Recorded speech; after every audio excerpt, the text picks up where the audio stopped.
राम राम नमस्कार सभी कर्मचारी साथियों को स्वागत आपका अपने चैनल हरियाणा कौशल रोजगार निगम में। तो सभी साथियों के लिए एक ताज़ा खबर है साथियों, बहुत बड़ी अपडेट है। बहुत बड़े विभाग की तरफ से जॉब सुरक्षा को लेकर पत्र जारी कर दिया गया है और आप सभी साथियों को इसके अंदर बहुत सारी जानकारी बताएंगे कि जो आपका विभाग ने जो पहले डिटेल बनाकर आपके हेड ऑफिस में भेज दी थी, अब हेड ऑफिस ने उस पत्र को दोबारा से सभी सर्कलों में भेज दिया गया है और उसके अंदर डिटेल को ठीक करने के लिए बताया गया है और समय सीमा भी निर्धारित कर दी गई है इसके अंदर कि इस समय तक आपको ये डिटेल प्रोवाइड करवानी है। और उसके बाद जैसे ही जॉब सुरक्षा का आपका रूल जारी हो जाएंगे तो उसमें तुरंत प्रभाव से उसको लागू करने का काम किया जाएगा साथियों। तो आपको दिखा देते हैं कि आप जो थंबनेल के ऊपर भी देख रहे हैं कि date of birth, name, post बदलवाने का पत्र जारी कर दिया गया है और बहुत बड़े विभाग की तरफ से ये जारी कर दिया गया है। तो सबसे पहले दिखा देते हैं आपको पूरी की पूरी जानकारी, बने रहेंगे वीडियो के साथ में। देख लीजिए साथियों, उत्तर हरियाणा बिजली वितरण निगम यानी कि यूएचबीवीएन ने पत्र जारी कर दिया गया है सभी एससी ऑपरेशन सर्कल से हैं और जो यूएचबीवीएन धूलकोट से हैं और एससी कंस्ट्रक्शन है, सभी को पत्र जारी कर दिया गया है। कल की दिनांक में ये पत्र जारी किया गया। विषय क्या है?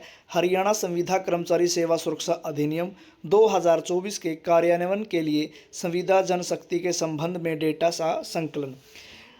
इस संबंध में यह सूचित किया जाता है कि आपके कार्यालयों से प्राप्त आंकड़ों को इस कार्यालय द्वारा संकलित किया गया है, जिसे जांच एवं सत्यापन के लिए संलग्न किया गया है।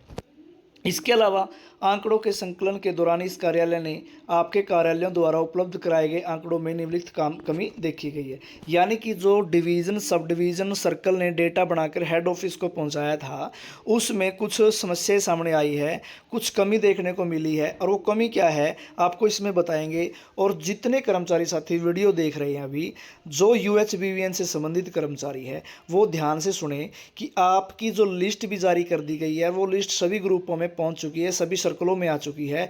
अपना उस लिस्ट के अंदर अपना नाम चेक कर लें। नाम चेक करके आपकी पोस्ट भी है, जो आपकी डेट ऑफ बर्थ है, आपकी डेट ऑफ ज्वाइनिंग है, सब कुछ अपना मेंशन कर ले और उसके बाद जो भी त्रुटि होगी वो ठीक करवा के फिर वो हेड ऑफिस में जाएगी और वो फाइनल लिस्ट बनकर जाएगी साथियों।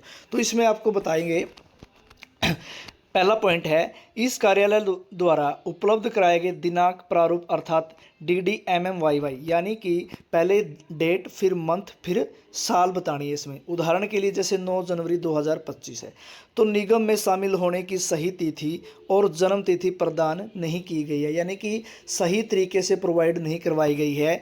सब डिवीज़न ने क्या कर दिया है, DDMMYY की जगह MMDDYY कर दिया गया है। तो जो ऊपर वालों ने एक्सेप्ट नहीं किया है तो आप सबसे पहले इसमें DDMMYY के तरीके से आपकी डेट ऑफ ज्वाइनिंग मांगने का काम किया गया है।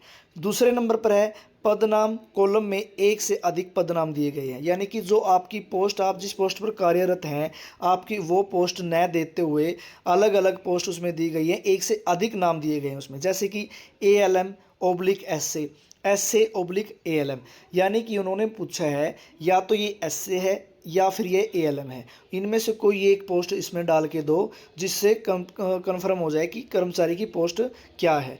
पदनाम इस कार्यालय द्वारा स्वीकृत अनुसार दर्ज किया जाना चाहिए। कुछ कार्यालयों ने कुशल ALM, अकुशल ALM, आउटसोर्स ALM, DC दर ALM प्रदान किया है, जिसे केवल ALM या SA के रूप में सही किया जाना आवश्यक है।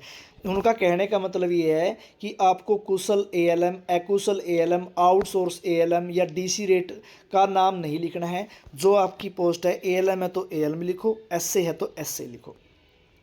तीसरे नंबर पर है, लंबे समय से ड्यूटी से अनुपस्थित संविदा कर्मचारियों का डेटा अपने सत्र पर निर्धारित कर सही डाटा भेजा जाए, यानी कि जो लंबे समय से ड्यूटी से अनुपस्थित रहा है उस कर्मचारी का डेटा सुधार करके भेजे, जो सही प्रॉपर तरीके से डाटा बनेगा उसका वो बना के दे दें साथियों। यदि कोई संविदा कर्मचारी पूर्व में डेटा भेजने के बाद कार्यभार ग्रहण करता है तो उसका नाम जोड़ा जाए। तथा त्याग पत्र देने वाले या मृत संविदा कर्मचारियों को यदि है कोई तो उनका नाम हटा दिया जाए। यानी कि जब संविदा कर्मचारी पूर्व में डाटा भेजने के बाद, जब पहले डाटा भेजा था और उस डाटा भेजने के बाद कोई कर्मचारी बाद में ज्वाइन होता है, पहले एब्सेंट था वो बाद में ज्वाइन होता है, तो उस कर्मचारी का भी डाटा इसमें जोड़ दिया जाए। जो अब ये नई डिटेल्स आएगी इसमें जोड़ने का काम किया जाना है। तो दूसरा, अगर किसी कर्मचारी ने मतलब रिज़ाइन कर दिया है, रेजिग्नेशन लेटर आ चुका है उसका, और कोई कर्मचारी मृत यानी कि उसकी डेथ हो चुकी है, तो उसका नाम काट कर आगे भेजने का काम किया जाए।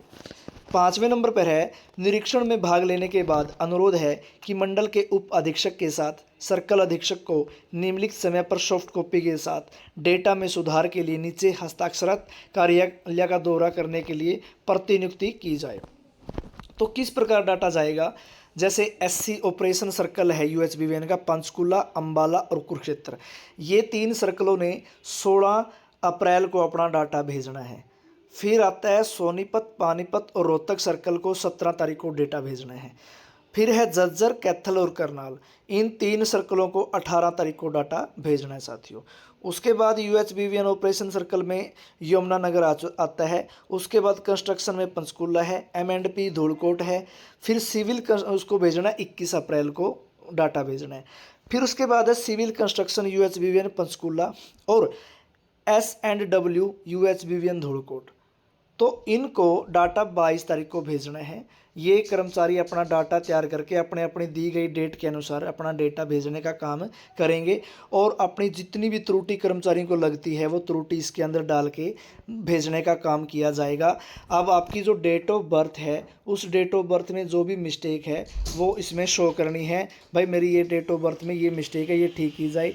दूसरे नंबर पर है साथियों आपका जो पोस्ट बताई गई है एएलएम और एसए की, उसमें त्रुटि करनी है। अगर आपकी पोस्ट एसए है तो आप एसए लिखें, एएलएम है तो एएलएम लिखें। उसके बाद आपकी डेट ऑफ ज्वाइनिंग, क्या डेट ऑफ ज्वाइनिंग है वो भी उसमें भी आपने क्या करना है, जिस डेट को आप लगे थे वो डेट लिखनी है, जिस मंथ में आप लगे थे फिर वो मंथ लिखना है, फिर ईयर लिखनी है साथियों। तो इस प्रकार से आपका डेटा ऊपर जाएगा और इसके अंदर कोई भी मतलब इसमें न तो किसी कर्मचारी को इसमें अपना ओब्लिक में डालना है और इसमें जो एएलएम है एएलएम को एएलएम लिखेंगे, एसए को एसए लिखेंगे। उसके अंदर कोई आउटसोर्स एएलएम या फिर पार्ट 2 कर्मचारी कुछ ऐसा लिखने की ज़रूरत नहीं है। तो उसमें सिर्फ और सिर्फ आपका डाटा पोस्ट वाइज आएगा। एसए है तो एसए, एएलएम है तो एएलएम, डीओ है तो डीओ, सीसीटी है तो सीसीटी की डिटेल जाएगी साथियों। तो ये आज पत्र ये जो जारी किया गया इसके अनुसार आपने डिटेल बना के भेजने का काम करना है साथियों। किसी भी कर्मचारी की दोबारा से जो डिटेल जाएगी उसमें कोई भी त्रुटि न हो, क्योंकि अब जो मिलेगी वो सैलरी आपकी इसी डिटेल के माध्यम से मिलेगी जो आपकी डिटेल अब जाएगी फाइनली। उसके बाद कोई भी उसके अंदर त्रुटि नहीं होगी और यही डेटा आपका HRMS पोर्टल 2.0 पर भी ऐड होगा सभी कर्मचारियों का। ऐसा ना हो कि आपकी कोई भी मिस्टेक हो और वो बाद में आपको इम्प्लीमेंट करवाने में काफ़ी समस्याओं का सामना करना पड़ सकता है साथियों। तो सभी साथी अपनी डिटेल को प्रॉपर तरीके से चेक करके क्रॉस करके तो अपनी डिटेल भेजने का काम करेंगे साथियों। बहुत बहुत धन्यवाद। वीडियो को ज़्यादा से ज़्यादा शेयर ज़रूर करेंगे। बहुत बहुत धन्यवाद।